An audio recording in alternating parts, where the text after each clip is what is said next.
Welcome to the Fast Modes Quick Chat series. Joining us today is Dominic Black, Growth Director and Principal Analyst at Cavell, a leading telecommunications research and consulting firm focusing on business communications technologies, including UCaaS, collaboration, contact center, and customer engagement software, business messaging, and Microsoft Teams. Cavell recently held the Cavell Summit North America on the 2nd of October in New York. The event featured keynotes, panels, networking opportunities, and roundtable discussions that explored the future of the UCaaS and contact center as a service landscape.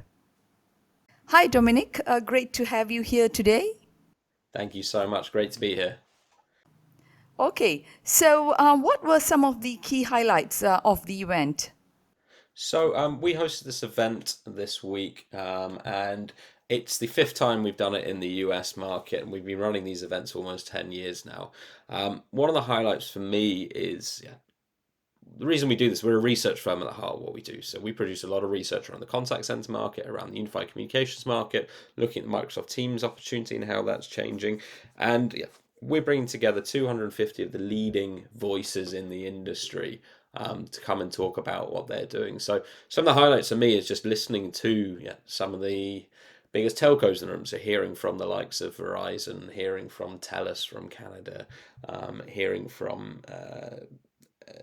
some of the leading CcaaS providers like Five9 and Mitel and 8x8. So it's a great opportunity to learn lots of different bits, and really just a great community of people sharing their thoughts. That sounds exciting. How have the communication needs of enterprises, specifically SMEs, evolved in recent years? Yeah, I mean, it's a fascinating question, and it's something we've been looking a lot at, where over the last few years, especially in the larger enterprise space, collaboration has been the key kind of technology adopter for allowing businesses to communicate better internally. But what's fascinating over the last few years has been a big increase in the small side, in smaller businesses around improving their CX capabilities. So one of the key differentiators that they're trying to do is improve customer relations and improve customer service. And I'd say only in the last 12 to 18 months have there really been mass market solutions out there which has enabled them to take those to market. So we've certainly seen an increase in that. I think one of the interesting things that came out from some of our research recently, we did a study of 2,000 IT buyers across North America and Europe, was that things like AI is really starting to play a role, and not in the very small businesses. So under 10 employees, AI is still not the most important there. But as soon as you go above that, every business that we spoke to is looking at how they can improve efficiency and productivity by using AI. And that comes in a multitude of different manners. So that might be acquiring new technology that is AI powered.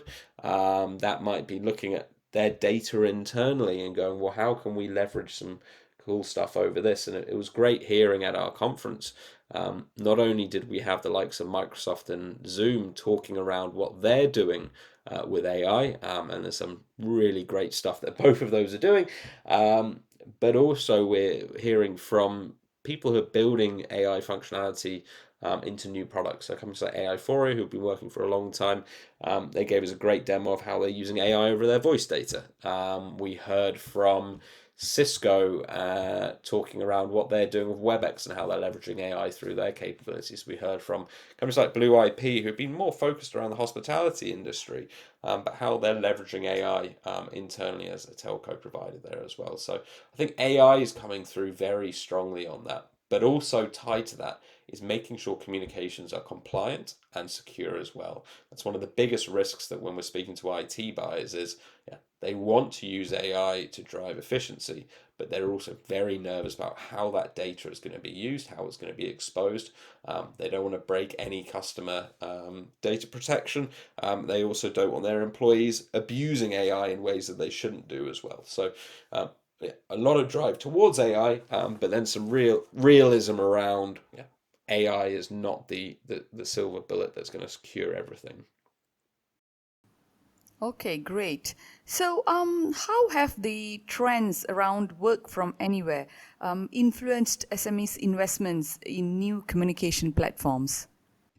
I think if we look at the pandemic, obviously everyone worked from home, and yeah, Wi-Fi enabled everyone to be able to make calls over the internet, and most business was done then. You saw the rise of all collaboration platforms like WebEx, like Zoom, like Microsoft Teams, which really allowed smaller businesses and large businesses to really invest in those platforms as their collaboration platforms. I think what's been interesting since people have gone back to the office, and we've seen a lot of trends around return to office, and what does that look like?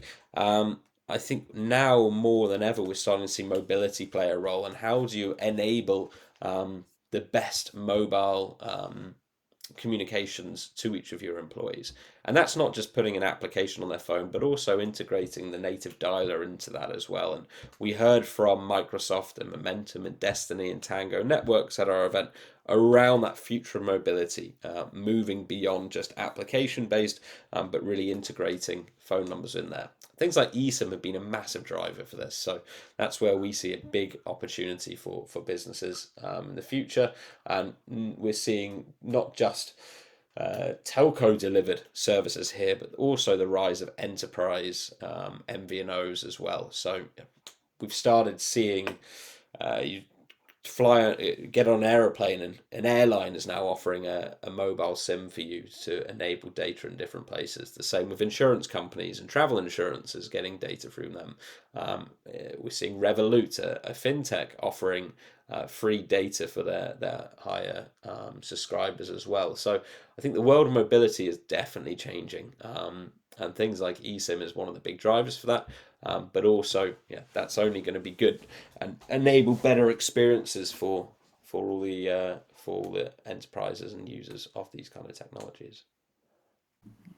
Interesting. You touched on this earlier about the AI adoption in unified communication as a service and contact center as a service.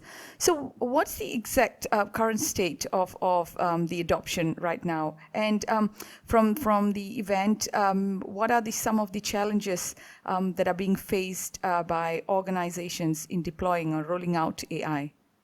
Yeah, so I think one of the interesting things we've been doing a number of different research kind of tracks looking at AI both from the IT buyer side but also from the supply side, and we're seeing AI is being built in every single solution at the moment. So if you look at it from a unified communications perspective and a UCaaS perspective, we're seeing AI delivering better experiences in meetings. We're seeing call recording leveraging AI to make sure transcription, for example, is much better than it was pre AI. Analytics as well, of looking at all the stats and things like that, leveraging AI on top of those massive data sets has been able to really drive more benefits from the UCaaS side. In the contact center market, we're seeing agent performance and coaching. We're seeing the rise of virtual agents and chatbots due to AI. We're seeing better transcription and summarization of those calls, as well as AI assisted routing to make sure whoever's calling in gets the right person when they need to. So AI is really being built everywhere. But this is building some concerns across those IT buyers. So if you look in the UK, the number one reason why people don't want to adopt AI is they're nervous about the privacy of their company's data when using AI tools. And that's the same across UK, France, and Germany, that privacy of companies' data. If you look at in the US, the number one reason that people don't want to adopt AI is they're nervous that AI is going to act in unattended ways. That's still important in those other countries we mentioned, but it's the number one concern from US businesses through them. It's also interesting when you look at this from a French perspective. One of the key reasons for AI not being adopted is the loss of key skills due to replacement of AI. So obviously, French market has pretty high employee protection and employee rights there, and we're seeing a lot of those businesses being concerned that AI is going to replace some of those skills. If you look in the German market, one of the biggest things that comes out there is the accidental breaking of customer privacy and protection and regulation. So there's a big issue around that, as well as how do we not break that the privacy of our customers rather than even our own company's data when using AI. So there's some big concerns coming through there as well. But where we look at AI being beneficial, it's all around that efficiency and productivity gains. It's around better data management and analysis and reduction of human errors. I think in long term, it's going to start coming down to providing a better customer service and experience. And that's where the contact center, we've seen a lot of investment into AI and leveraging different AI models and LLMs to really enhance those capabilities as well. So quite a lot of success, I think, will come in the future. I think at the moment we're still fairly early on with enterprises adopting AI at the moment. Excellent insights. Well, I think that basically wraps up today's episode of the Fast Modes Quick Chat series. Thank you, Dominic, for sharing your insights on the rapidly evolving UCaaS and CcaaS space, the growing communication needs of SMEs, and the role of AI in transforming communication and collaboration technologies. Perfect. Well, thank you so much for having me on, and hope you all have a great day. For everyone tuning in, if you'd like to learn more about the event, visit www.cavell.com/events/CCS-US and follow us for more updates and insights as we continue to uncover the latest in technology and telecommunications. See you in our next session.